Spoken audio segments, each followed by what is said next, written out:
जय हिंद, वंदे मातरम। स्वागत है आप सभी का free exam zone YouTube channel पर। आज मैं आप सभी के लिए 100 प्रश्न लेकर के आया हूं। अगर आप किसी भी प्रतियोगी परीक्षा की तैयारी कर रहे हैं तो वीडियो को लास्ट तक जरूर देखिएगा। यहां से आपके एग्जाम में प्रश्न अवश्य पूछे जाएंगे, तो आपको वीडियो को लास्ट तक जरूर देखना है।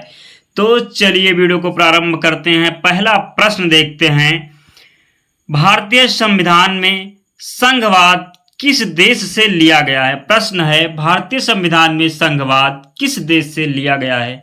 तो राइट आंसर होगा कनाडा। आपको ध्यान रखना है, भारतीय संविधान में संघवाद कनाडा देश से लिया गया है। अगला प्रश्न है, कोयला किस चट्टान में पाया जाता है? कोयला किस चट्टान में पाया जाता है? तो कोयले की बात करें तो परतदार चट्टान में पाया जाता है। अगला प्रश्न देखते हैं, भारतीय मरुस्थल को क्या कहते हैं? प्रश्न है, भारतीय मरुस्थल को क्या कहते हैं? तो भारतीय मरुस्थल को थार कहते हैं। आपको ध्यान रखना है। मृदा अपरदन कैसे रोका जा सकता है? मृदा अपरदन को वन रोपण के द्वारा रोका जा सकता है। आपको ध्यान रखना है, वन रोपण के द्वारा मृदा अपरदन को रोका जाता है। अगला प्रश्न है, किस समूह के खेलों में प्रत्येक पक्ष में 7 खिलाड़ी होते हैं? तो वाटर पोलो व कबड्डी में प्रत्येक पक्ष में 7 खिलाड़ी होते हैं। तो आपको ध्यान रखना, प्रश्न इंपॉर्टेंट है। यही प्रश्न बार बार एग्जाम में रिपीट होता है, तो आपको वीडियो को पूरा लास्ट तक देखना है। यहां से प्रश्न आपके एग्जाम में अवश्य पूछे जाएंगे। अगला प्रश्न है, लोकसभा के प्रथम अध्यक्ष कौन थे? जीबी मावलंकर लोकसभा के प्रथम अध्यक्ष थे। आपको ध्यान रखना, इसका राइट आंसर होगा जीबी मावलंकर। नंद वंश का अंतिम शासक कौन था? नंद वंश का अंतिम शासक घनानंद था। आपको ध्यान रखना है, घनानंद जो था नंद वंश का अंतिम शासक था। अगला प्रश्न है, स्वामी दयानंद सरस्वती एक धार्मिक विद्वान, समाज सुधारक और किस समाज के संस्थापक थे? प्रश्न है, स्वामी दयानंद सरस्वती एक धार्मिक विद्वान, समाज सुधारक और किस समाज के संस्थापक थे? तो ये थे आर्य समाज के संस्थापक स्वामी दयानंद सरस्वती जी थे। आपको ध्यान रखना, आर्य समाज के संस्थापक स्वामी दयानंद सरस्वती जी थे। अगला प्रश्न है, कौन कोशिका भित्ति का मुख्य संगठन है? प्रश्न है, कौन कोशिका भित्ति का मुख्य संगठन है? तो सेलुलोज राइट आंसर है। सेलुलोज कोशिका भित्ति का मुख्य संगठन है। प्रधानमंत्री सुरक्षा बीमा योजना में आंशिक विकलांगता के लिए कवर राशि क्या है? 1 लाख रुपए है। प्रधानमंत्री सुरक्षा बीमा योजना में आंशिक विकलांगता के लिए कवर राशि जो है कितनी? 1 लाख है। आपको ध्यान रखना है। अगला प्रश्न है, श्रीमद् भगवत गीता किस ग्रंथ का भाग है? श्रीमद् भगवत गीता जो है वो महाभारत ग्रंथ का भाग है। आपको ध्यान रखना है, महाभारत ग्रंथ का भाग श्रीमद् भगवत गीता है। अगला प्रश्न है, मैग्सेसे पुरस्कार से सम्मानित होने वाले प्रथम भारतीय कौन है? मैग्सेसे पुरस्कार से सम्मानित होने वाले प्रथम भारतीय आचार्य विनोबा भावे हैं। यह प्रश्न कई बार एग्जाम में पूछा गया है, बहुत इंपॉर्टेंट प्रश्न है। आपको ध्यान रखना है, आचार्य विनोबा भावे मैग्सेसे पुरस्कार से सम्मानित होने वाले प्रथम भारतीय हैं। अगला प्रश्न देखते हैं, grand old man of India किसे कहा जाता है? तो दादा भाई नौरोजी को grand old man of India कहा जाता है। आपको ध्यान रखना है। Grand old women of India किसे कहा जाता है? तो अरुणा आसिफ अली इसका राइट आंसर होगा। आपको ध्यान रखना है, दोनों प्रश्न इंपॉर्टेंट हैं। अगला प्रश्न है, भारत में कितनी बार दिल्ली दरबार का आयोजन हुआ था? तो भारत में कुल 3 बार दिल्ली दरबार का आयोजन हुआ था। कब कब हुआ था? 1877 में, 1903 में और 1911 में। तो आपको प्रश्न ध्यान रखना है, भारत में कितनी बार दिल्ली दरबार का आयोजन हुआ? तो 3 बार, 1870, 1903 और 1911 में। अगला प्रश्न है, दादा भाई नौरोजी कितनी बार कांग्रेस के अध्यक्ष बने थे? दादा भाई नौरोजी कितनी बार कांग्रेस के अध्यक्ष बने थे? तो कुल 3 बार बने थे। 1886 में बने थे कोलकाता अधिवेशन में, सेकेंड बार 1893 लाहौर अधिवेशन में और तीसरी बार 1906 कोलकाता अधिवेशन में। आपको ध्यान रखना है 3 बार दादा भाई नौरोजी कांग्रेस के अध्यक्ष बने थे। 1886 में कोलकाता अधिवेशन, 1893 लाहौर अधिवेशन और 1906 कोलकाता अधिवेशन। आपको ध्यान रखना है। अगला प्रश्न है वह कौन थे जो कभी भी कांग्रेस के अध्यक्ष नहीं बने? तो बाल गंगाधर तिलक कभी भी कांग्रेस के अध्यक्ष नहीं बने। भारतीय असंतोष का जनक किसे कहा जाता है? भारतीय असंतोष का जनक वैलेंटाइन सिरोल को कहा जाता है। किसे? वैलेंटाइन सिरोल को भारतीय असंतोष का जनक कहा जाता है। अगला प्रश्न, वह प्रथम भारतीय कौन थे जिन्होंने ब्रिटेन में चुनाव जीता था? वह प्रथम भारतीय कौन थे जिन्होंने ब्रिटेन में चुनाव जीता था? तो दादा भाई नौरोजी ने ब्रिटेन में चुनाव जीता था। आपको ध्यान रखना है। भारत किस गोलार्ध में स्थित है? तो भारत उत्तरी गोलार्ध में स्थित है। प्रश्न इंपॉर्टेंट है, आपको ध्यान रखना है। अगला प्रश्न है भारत की स्थलीय सीमा कितने देशों के साथ लगती है? भारत की स्थलीय सीमा 7 देशों के साथ लगती है। बात करें कौन कौन से देश के साथ लगती है, तो बांग्लादेश, चीन, पाकिस्तान, नेपाल, म्यांमार, भूटान और अफगानिस्तान के साथ भारत की स्थलीय सीमा लगती है। सिंधु नदी की सबसे बड़ी सहायक नदी कौन सी है? प्रश्न है सिंधु नदी की सबसे बड़ी सहायक नदी की बात करें तो चिनाब नदी होगा। आपको ध्यान रखना है। पाकिस्तान की राष्ट्रीय नदी कौन सी है? सिंधु नदी जो है पाकिस्तान की राष्ट्रीय नदी है। अगला प्रश्न है इससे बड़ी कृत्रिम झील यानी कि मानव निर्मित कौन सी है? तो गोविंद बल्लभ पंत सागर इसका राइट आंसर होगा। सबसे बड़ी कृत्रिम झील जो मानव निर्मित है ये गोविंद बल्लभ पंत सागर है। सबसे कम उम्र में किसे पद्मश्री अवार्ड मिला? बैजंती माला को सबसे कम उम्र में पद्मश्री अवार्ड मिला। अगला प्रश्न है राज्यसभा में नामित होने वाली पहली डांसर कौन बनी? राज्यसभा में नामित होने वाली पहली डांसर रुक्मणी देवी बनी। अगला प्रश्न है किस पंचवर्षीय योजना के दौरान कृषि उत्पादन की विकास दर नकारात्मक थी? किस पंचवर्षीय योजना के दौरान कृषि उत्पादन की विकास दर नकारात्मक थी? तो तृतीय पंचवर्षीय योजना के दौरान। आपको ध्यान रखना है। किस युद्ध के पश्चात बाबर ने गाजी की उपाधि धारण की थी? तो खानवा युद्ध के पश्चात बाबर ने गाजी की उपाधि धारण की थी। आपको ध्यान रखना है।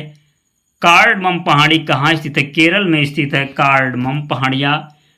पंडित भीमसेन जोशी किससे संबंध रखते हैं? हिंदुस्तानी गायन से संबंध रखते हैं पंडित भीमसेन जोशी। किससे? हिंदुस्तानी गायन से संबंध रखते हैं पंडित भीमसेन जोशी।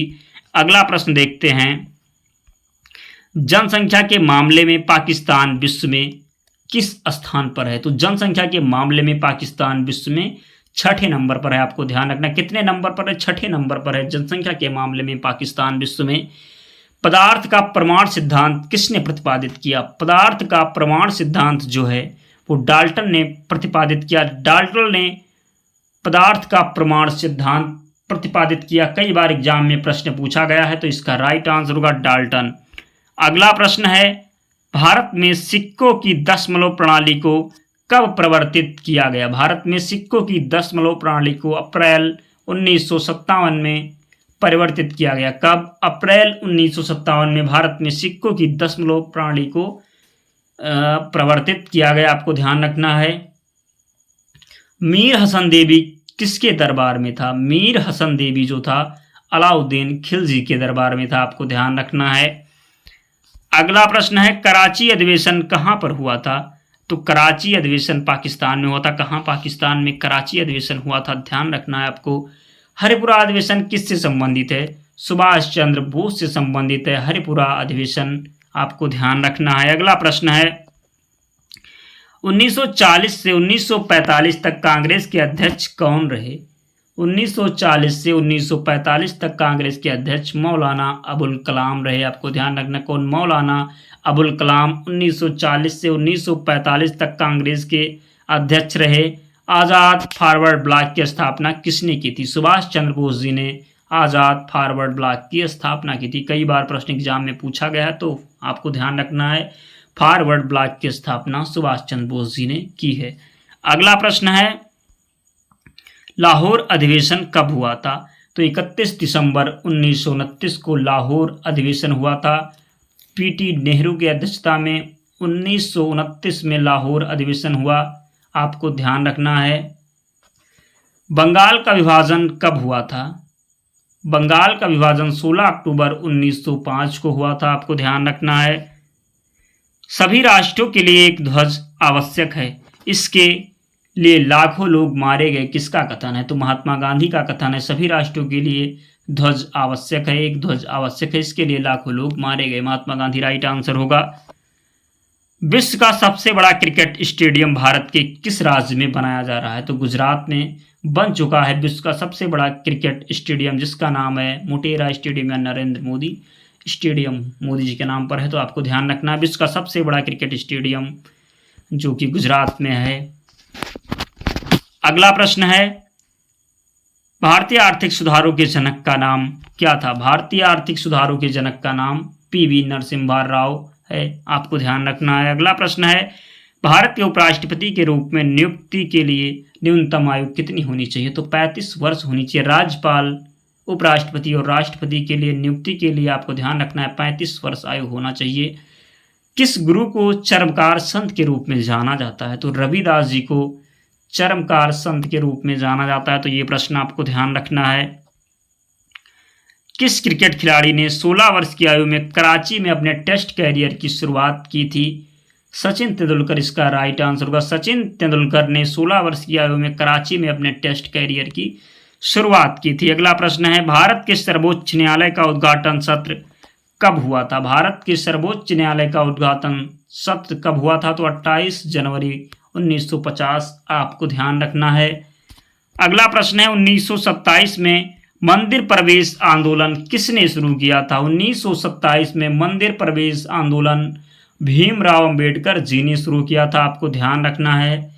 नेहरू लियाकत समझौता में किस वर्ष हस्ताक्षर किए गए थे? नेहरू लियाकत समझौता में किस वर्ष हस्ताक्षर किए गए थे? तो 1950 में, आपको ध्यान रखना है। अगला प्रश्न है, 1994 के बाद सामान्यतः एक वर्ष में राज्यसभा के कितने सत्र आयोजित किए जाते हैं? तो 3 इसका राइट आंसर होगा। गाय के दूध के उत्पादन में भारत का कौन सा स्थान है? तो गाय के दूध के उत्पादन में भारत का दूसरा स्थान है, आपको ध्यान रखना है। डांडिया नृत्य किस त्योहार से संबंधित है? तो डांडिया जो नृत्य है वो नवरात्रि से संबंधित है। बात करें कि डांडिया नृत्य किस राज्य में मनाया जाता है? तो गुजरात राज्य में मनाया जाता है, आपको ध्यान रखना है। ये प्रश्न इंपॉर्टेंट है। स्वतंत्रता दिवस पर लाल किले पर राष्ट्रीय ध्वज कौन फहराता है? तो प्रधानमंत्री। ये भी क्वेश्चन बहुत बार एग्जाम में पूछा गया, तो आपको ध्यान रखना। स्वतंत्रता दिवस पर लाल किले पर राष्ट्रीय ध्वज प्रधानमंत्री जी फहराते हैं। किस वर्ष कोलकाता ब्रिटिश भारत की राजधानी बनी? तो 1972 में कोलकाता ब्रिटिश भारत की राजधानी बनी। कौन सी नदी वैदिक सभ्यता में विकसित हुई? सरस्वती नदी जो है वैदिक सभ्यता में विकसित हुई, आपको ध्यान रखना है। भारत में सबसे ऊंचाई पर स्थित रेलवे स्टेशन किस राज्य में स्थित है? पश्चिम बंगाल में स्थित है। भारत में सबसे ऊंचाई पर स्थित रेलवे स्टेशन। जाट और सवार किस प्रशासनिक प्रणाली से संबंधित हैं? तो जाट और सवार जो है मनसबदारी प्रणाली से संबंधित है। बात करें मनसबदारी प्रथा की शुरुआत किसने की? तो अकबर ने, आपको ध्यान रखना है। प्रश्न इंपॉर्टेंट है।